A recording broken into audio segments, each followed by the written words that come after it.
Assalamualaikum warahmatullahi wabarakatuh. Perkenalkan, nama saya Galda Delizia Lisnaini, mahasiswa PBG Prajabatan Universitas Nusantara PGRI Kediri. Dalam kesempatan kali ini, izinkan saya untuk menyampaikan bahwa saya akan melakukan praktik konseling individual dengan menggunakan pendekatan rasional emotif behavior terapi dengan teknik disputing menggunakan dialog Socrates. Dalam kesempatan praktik konseling kali ini, saya akan mengangkat permasalahan konseli bahwasannya konseli memiliki kecemasan secara berlebihan akibat akan melaksanakan suatu ujian. Dengan konseli yang punya pikiran bahwasannya dia harus memiliki nilai yang sempurna yaitu 100.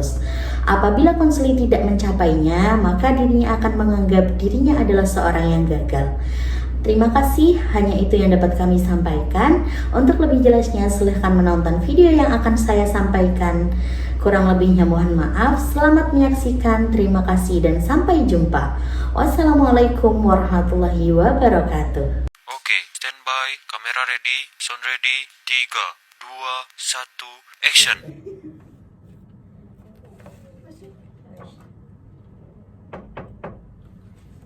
Iya. Waalaikumsalam, silahkan masuk. Ya, silahkan duduk Mbak, cari posisi yang nyaman.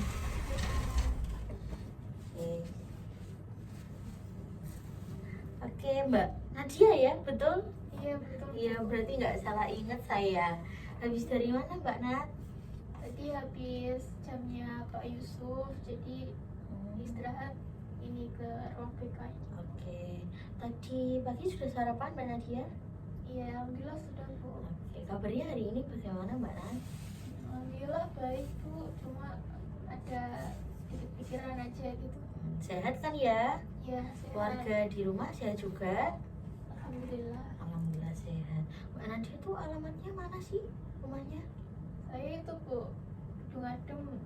Oh, Kedung Adem. Berarti Iya. kalau misalkan dari segi waras itu bisa ya lah situ ya? Iya bisa Bu, nanti Iya. ke timur terus. Oh iya.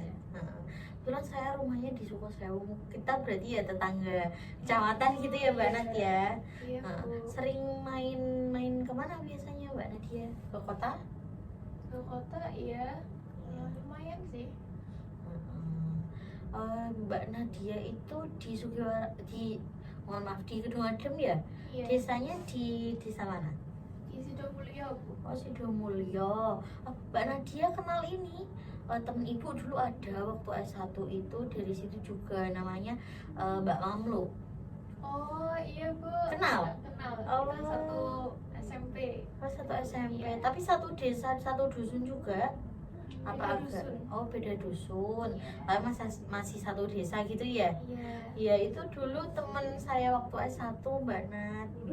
Oh, Sekarang beliaunya kerja juga ya, jadi guru BK. iya, jadi Iya, guru BK di heeh. SMP di sana juga. Oh begitu. Baik Mbak Nadia. Jadi gini Mbak Nadia, Ibu mau bertanya Mbak Nadia, kira-kira hari ini apa ada yang mau disampaikan dengan Ibu? Iya Bu, jadi kedatangan saya ke sini itu untuk ingin ngobrol sama Ibu gitu. Baik. Jadi gini Mbak Nadia, Mbak Nadia mau konseling intinya ya. Iya Bu. Iya. Gitu. Keren sekali sih Mbak Nadia, berarti dengan kesini Mbak Nadia berarti ingin menyelesaikan permasalahannya Mbak Nadia. Apa ada paksaan? Enggak ada Bu. Ada yang maksa, mungkin ada yang nyuruh temennya nih, ada nggak? Enggak, saya Enggak datang ya, sini karena sendiri. datang sendiri. Oke, bagus. Sebelumnya Mbak Nadia apakah pernah melakukan konseling? Sebelumnya belum pernah sih Bu, ini yang pertama kali. Oh, belum pernah ya, berarti baru pertama kali ini Iya. ketemu sama Ibu di ruang BK ya? Iya. Kalau di kelas kan ya saya ngajarnya juga di kelasnya Mbak Nadia. Iya.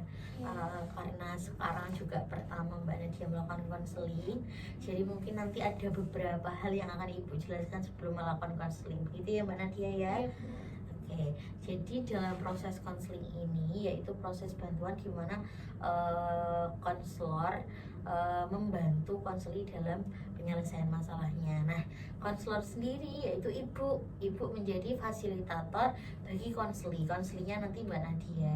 Nanti yang mengambil keputusan pun tetap Mbak Nadia sendiri. Jadi ibu hanya mengarahkan jadi fasilitator saja. Nah, dalam konseling ini Mbak Nat ada beberapa hal yang perlu diperhatikan. Yang pertama yaitu ada beberapa asas yang perlu dipegang. Ada asas yang pertama namanya kerahasiaan, yang mana dengan asas kerahasiaan tersebut, jadi nanti misalkan nih Mbak Nadia cerita panjang lebar, banyak yang Mbak Nadia ceritakan ke ibu, akan ibu keep sendiri, jadi akan ibu simpan sendiri, nggak akan misalkan nanti di ruang guru ibu cerita-cerita, tidak akan. Jadi apapun yang Mbak Nadia ceritakan nanti akan ibu simpan sendiri, begitu ya Mbak Nadia ya. Iya. Bisa dimengerti? Ya bisa. Oke, nah yang kedua nanti ada yang namanya asas keterbukaan.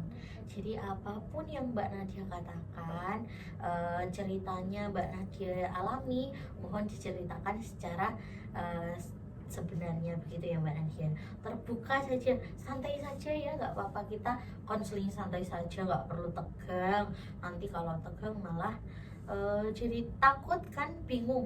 Karena kan anak-anak biasanya gitu ya Mbak Nadia, mikirnya kalau konselor itu galak nih. Iya. Kamu begitu juga nggak pernah dengar kayak gitu? Iya pernah dengar Bu, tapi kalau sama Bu Galda kayaknya Bu Galda Oke, enggak ya, aman ya. Karena banyak nih halah kalau udah masuk konseling tuh menakutkan, mencekam. Apakah Mbak Nadia sekarang merasa seperti itu? Tidak Bu. Tidak relax ya, oke. Nah, jadi nanti apapun yang Mbak Nadia mau ceritakan, yang Mbak Nadia alami, boleh semuanya diceritakan ke ibu. Ibu harap juga tidak ada yang ditutup-tutupi, begitu ya Mbak Nadia ya. Baik Bu. Nah, kemudian mohon izin ya Mbak Nadia, ibu membawa buku catatan dan nanti mungkin akan ibu siapkan inform konsennya untuk kontrak Mbak Nadia untuk konseling, begitu ya Mbak Nadia. Nah, gunanya ibu nanti membawa buku ini mungkin ada karena mungkin juga karena ibu namanya manusia, kadang ada lupanya, ada apanya, jadi mungkin nanti akan ibu catat, jadi biar ibu tidak lupa apa yang Mbak Nadia ceritakan, begitu ya Mbak Nadia ya. Apakah diizinkan? Iya boleh. Iya boleh ya. Oke. Nah sebelumnya karena ini nanti di hari Jumat, karena waktunya juga mepet, nanti kamu habis tadi jam kosong ya. Iya. Oke, nanti juga kan karena waktunya mulai mepet, jam waktunya pulang sekolah juga, nanti kita jadwalkan konselingnya 30 menit ya Mbak Nadia ya, sebelum bel pulang sekolah berbunyi nanti bisa kita akhiri. Apabila nanti dalam proses konseling masih belum selesai atau terdapat hal-hal yang belum kita selesaikan, bisa dilanjut dengan pertemuan selanjutnya, begitu ya Mbak Nadia ya.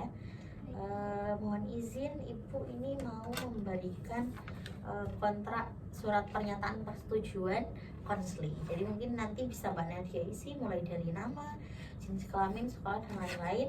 Nanti Mbak Nadia tanda tangan di sebelah sini ya Mbak Nadia. Nanti kemudian ibu juga tanda tangan di sebelah sini. Mungkin juga bisa Mbak Nadia baca. Jadi di sini terdapat kontrak-kontrak konseling yang akan kita lakukan dari asas-asas tadi, begitu. Ini Mbak Nadia monggo mulai bisa diisi.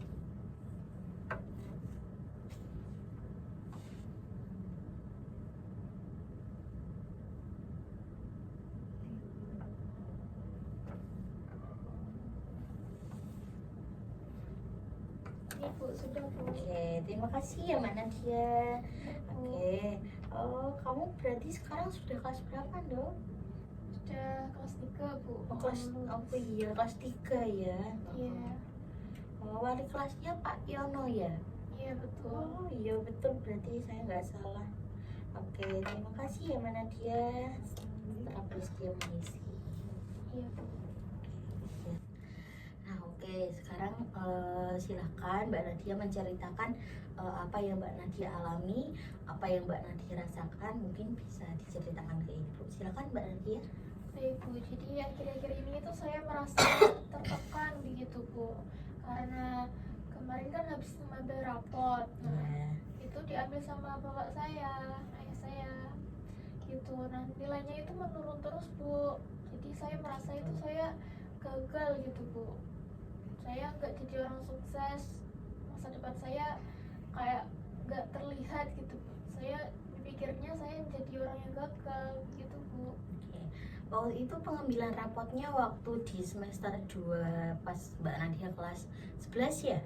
Iya. Oke. Nah, dari situ mungkin yang Mbak Nadia rasakan apa dengan mungkin yang adanya pikiran Mbak Nadia dengan penurunannya nilai tersebut? Ya saya merasa saya menjadi orang yang gagal, kayak sudah putus asa. Saya juga cemas Bu, karena sebentar lagi kan mau ujian nih. Jadi saya merasa cemas gitu Bu, menghadapi nanti ujiannya gimana ya, apakah nilai saya nanti akan naik, apakah turun lagi gitu Bu. Oke, jadi yang menyebabkan Mbak Nadia itu merasa cemas itu adalah karena Mbak Nadia merasa khawatir, takut ya karena mungkin nilainya nanti akan turun. Nah, namun yang Ibu tanyakan dengan adanya kecemasan itu apakah sampai mengganggu pola hidupnya Mbak Nadia mungkin? Iya Bu, saya jadi kepikiran terus gitu loh Bu. Apalagi kan yang lalu-lalu yang kayak udah ngambil rapot itu pas kelas 11 itu kan nilainya udah menurun, terus ditambah lagi sebentar lagi itu ujian, jadi makin gitu Bu cemasnya. Iya. Apakah Mbak Nadia mungkin sampai tidak doyan makan ataupun kurang tidur seperti itu? Apakah sampai begitu Mbak Nadia? Kalau makan sih saya masih Bu, masih kayak biasanya gitu. Tapi kalau tidur saya menjadi lebih begadang gitu Bu, karena kepikiran itu. Jadi kalau malam tuh malah jadi overthinking gitu ya Mbak Nadia ya? Iya betul. Iya, baik Ibu bisa merasakan mungkin apa yang Mbak Nadia rasakan. Jadi seperti susah tidur, memikirkan hal-hal yang takut nih kalau nilainya menurun. Nah, apakah dari orang tuanya Mbak Nadia juga ada suatu tuntutan bahwa Mbak Nadia itu harus mendapatkan nilai yang sempurna seperti itu? Nah itu Bu, saya itu sebenarnya dari kecil sih Bu, saya itu selalu dituntut nilai saya itu harus sempurna gitu Bu, harus 100 gitu, harus dapat juara gitu sama orang tua saya. Nah kemarin itu saya ya dimarahi gitu Bu, karena nilai saya menurun, karena dari kecil itu memang saya tergolong A Iya, terus sih Bu. iya, Nah iya sekarang Ibu itu tuh mengerti. menurun gitu, saya jadi Iya. tekanannya itu makin Bu, kan dari kecil itu saya udah ditekan, sebenarnya udah tertekan gitu, apalagi sekarang ini mau ujian, terus dimarahi juga nanti kalau enggak masuk PTN favorit nanti dimarahi gitu betul. Bu. Oke, nah jadi Mbak Nadia ini merasa bahwasanya ketika Mbak Nadia tidak mencapai nilai yang sempurna, berarti Mbak Nadia intinya merasa bahwa Mbak Nadia gagal seperti itu ya. Iya Bu. Nah, sekarang coba kita pikirkan sebentar. Kita coba diingat-ingat. Kira-kira yang membuat penurunan nilai dari Mbak Nadia itu, kira-kira ada suatu hal yang memicunya atau tidak? Kira-kira apa sih yang membuat Mbak Nadia mungkin nilainya menjadi turun seperti itu? Karena akhir-akhir ini sih Bu, saya itu suka itu Bu, sosmed. Jadi Oke. suka itu lihat-lihat video, terus saya juga suka post-post video gitu. Iya. Jadi mungkin Mbak Nadia terdistraksi dengan sosmed ya. Iya. Mungkin juga pola belajarnya Mbak Nadia dari yang dulu sama yang sekarang mungkin agak berbeda seperti Iya, itu. karena distraksi itu Iya. jadi saya belajarnya lebih berkurang lagi sekarang. Oke, nah jadi Mbak Nadia sebenarnya mengerti ya kira-kira permasalahannya turunnya nilainya Mbak Nadia dari hal itu. Iya. Nah, sekarang yang Ibu ingin tanyakan, kira-kira dengan Mbak Nadia menyadari apa langkah yang akan Mbak Nadia lakukan untuk menguranginya? Untuk mengurangi main sosmed itu ya Bu ya. Iya, betul. Mungkin saya mengatur itu Bu jamnya supaya saya nggak kebablasan gitu main sosmednya, terus juga supaya bisa belajar lagi kayak dulu lagi gitu, supaya nilai saya juga jadi sempurna. Iya, betul. Nah, jadi hal yang akan Mbak Nadia lakukan yaitu dengan mengurangi distraksi tadi. Nah, Iya. karena akan penurunan Mbak Nadia nilainya juga dari permasalahan scroll TikTok, scroll HP dan lain-lain. Nah, dari situ Mbak Nadia akan mencoba mengurangi dari hal itu. Begitu ya Mbak Nadia ya? Nah, terus sekarang yang Ibu tanyakan lagi, apakah Mbak Nadia bersedia untuk melakukan hal itu? Apakah bersedia untuk melakukannya? Iya Bu, bersedia. Nah, sekarang permasalahan yang itu sudah selesai. Nah, sekarang pikiran dari Mbak Nadia bahwasannya ketika Mbak Nadia tidak memiliki nilai yang sempurna itu, apakah Mbak Nadia merasa itu adalah suatu yang gagal? Iya Bu, karena nanti kalau nggak sempurna kan saya nggak jadi orang sukses gitu Bu nantinya. Jadi saya merasa putus asa dan saya merasa kalau saya itu gagal gitu Bu. Oke. Nah, dari situ hal yang Mbak Nadia rasakan yaitu tadi cemas dan mungkin susah tidur begitu ya? Tidur dan tertekan juga Bu. Oke, tertekan. Jadi banyak nih yang Mbak Nadia pikirkan bahwasannya kalau misalkan Mbak Nadia tidak mendapatkan nilai sempurna, berarti Mbak Nadia gagal nih, apalagi gagal memenuhi kemauan orang tua juga. Begitu Mbak Nadia ya? Iya Bu. Oke. Baik, begini ya Mbak Nadia. Karena kan Mbak Nadia tadi merasakan bahwasanya ketika Mbak Nadia mau ujian itu merasa tertekan seperti itu ya. Iya, Nah, Bu. jadi kira-kira apa sih sebenarnya hal spesifik yang Mbak Nadia rasakan ketika akan menghadapi ujian? Jadi saya merasa cemas gitu Bu, kayak besok mau ujian gimana nih gitu Bu. Sulit tidur begitu ya? Iya. Kapan biasanya hal itu muncul? Perasaan cemas, takut ini itu kapan munculnya? Ya ketika saya tidak mendapatkan nilai 100 itu Bu, terus pas kayak malam-malam mau ujiannya itu saya merasa cemas banget gitu Bu. Dari hal itu kira-kira hal apa sih malah hal itu menyebabkan apa di diri Mbak Nadia? Mungkin kayak malah malas belajar atau bagaimana? Iya Bu, karena cemas tadi saya jadi kalau mau lihat buku itu kayak udah males gitu Bu, takut juga apa nanti nilainya mau menurun apa gimana, saya jadi takut gitu Bu untuk belajar. Jadi akhir-akhir ini saya jadi nggak belajar. Oke, jadi Ibu simpulkan ya, Mbak Nadia mengalami kecemasan ketika akan menghadapi ujian. Nah, hal itu menyebabkan Mbak Nadia jadi tertekan, susah tidur, bahkan sampai malah menjadikan malas belajar. Begitu ya Mbak Nadia ya? Iya Bu. Hal seperti itu munculnya dari kapan? Mungkin dari SMPK atau dari SD atau bagaimana?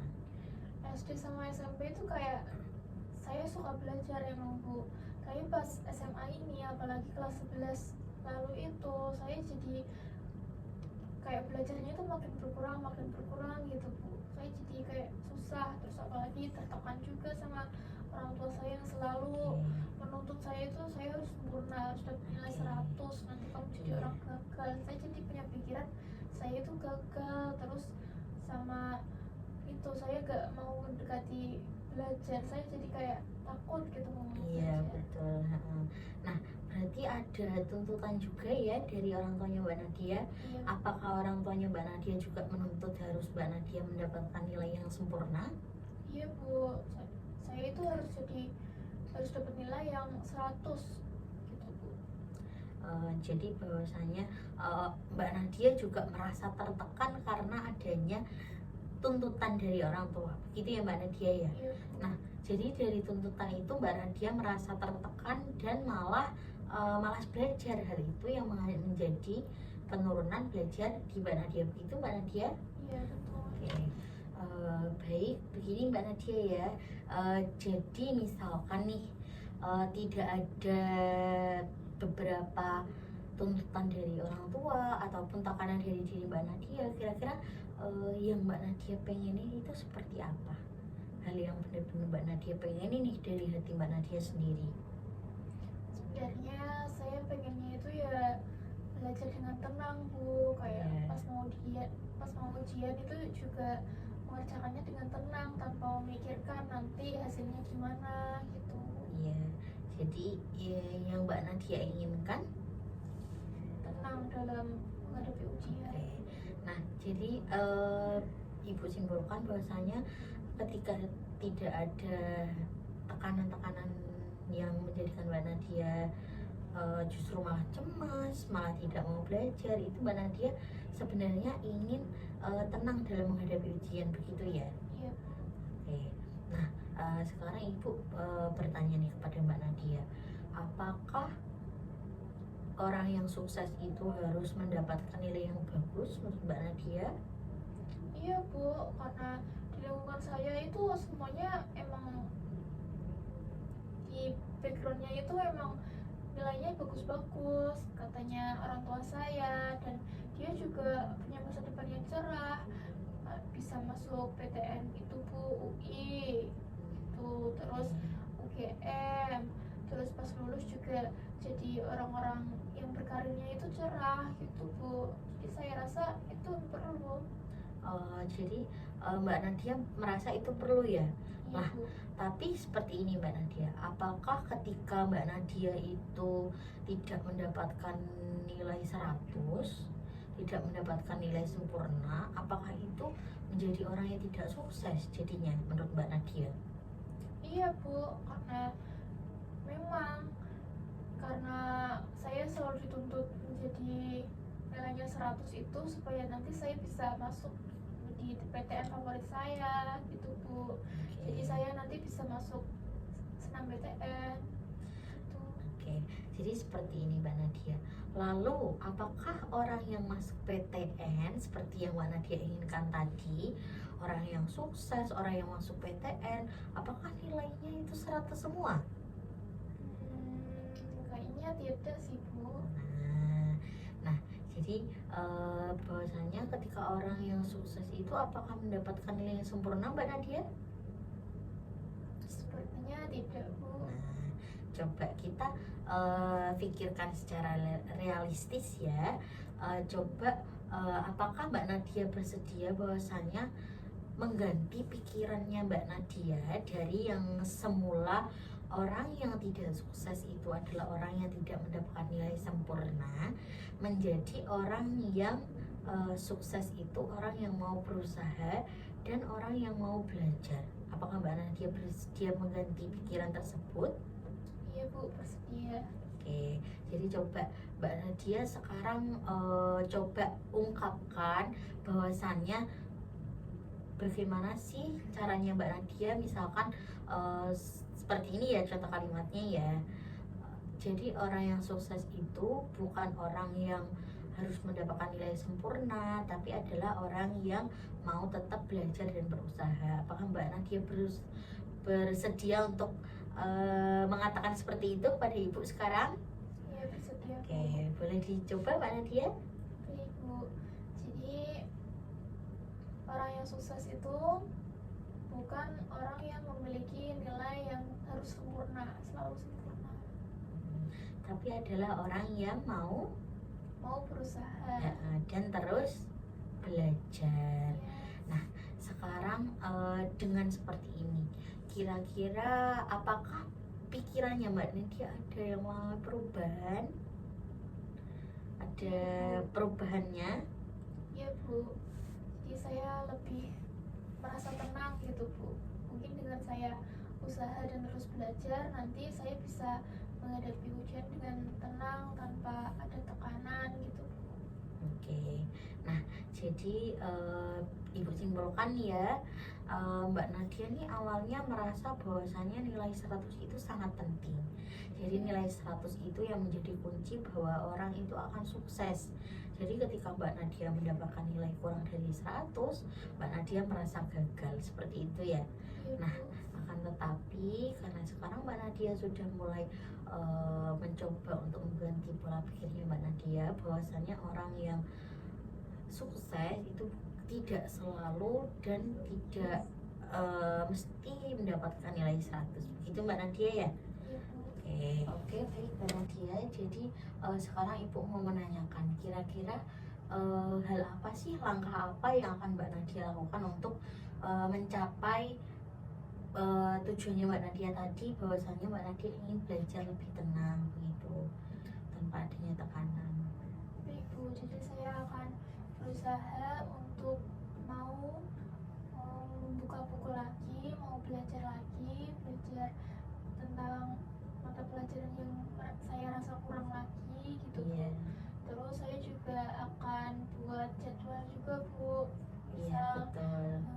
satu hari ini belajar apa aja, terus durasinya juga. Terus saya juga akan menjauhkan HP saya, takutnya nanti ke Iya distract. betul, iya. Nah, oke baik Mbak Nadia, itu menurut Ibu langkahnya Mbak Nadia udah bagus sekali ya. Mbak Nadia udah bisa nih mulai mencari cara agar Mbak Nadia kembali ke seperti semula pola belajarnya. Nah, Ibu ingin bertanya, apabila pikiran tadi bahwasannya ketika Mbak Nadia ini orang yang sukses itu adalah orang yang mendapatkan nilai 100. Apabila ada pikiran itu kembali Mbak Nadia pikirkan, apa yang akan Mbak Nadia lakukan? Saya akan mengingat perkataan Ibu tadi bahwa sebenarnya orang yang sukses itu bukan orang yang selalu mendapatkan nilai 100 kok, Ya, tapi orang yang punya usaha yang kuat dan juga terus belajar. oke. Nah, oke, itu sudah terselesaikan Mbak Nadia ya. Nah, kemudian ketika misalkan Mbak Nadia merasa dituntut oleh orang tua, kira-kira Mbak Nadia apa yang dilakukan? Atau mungkin memberikan pengertian kepada orang tua, ataupun tetap melakukan yang terbaik versi Mbak Nadia, seperti apa kira-kira? Saya tetap sayang sama mereka meskipun mereka menekan saya, tapi Iya. saya juga akan usaha lagi supaya dan memberikan mereka pengertian juga bahwa yang dapat nilai 100 tuh nggak harus sukses kok. Oke, baik, akan Ibu simpulkan ya Mbak Nadia, bahwasannya Mbak Nadia juga dari pikirannya Mbak Nadia tadi, bahwasannya orang yang sukses itu adalah orang yang memiliki nilai sempurna, akan Mbak Nadia ubah dengan bahwasanya orang yang mau belajar dan berusaha itu adalah orang yang sukses sesungguhnya. Begitu ya Mbak Nadia.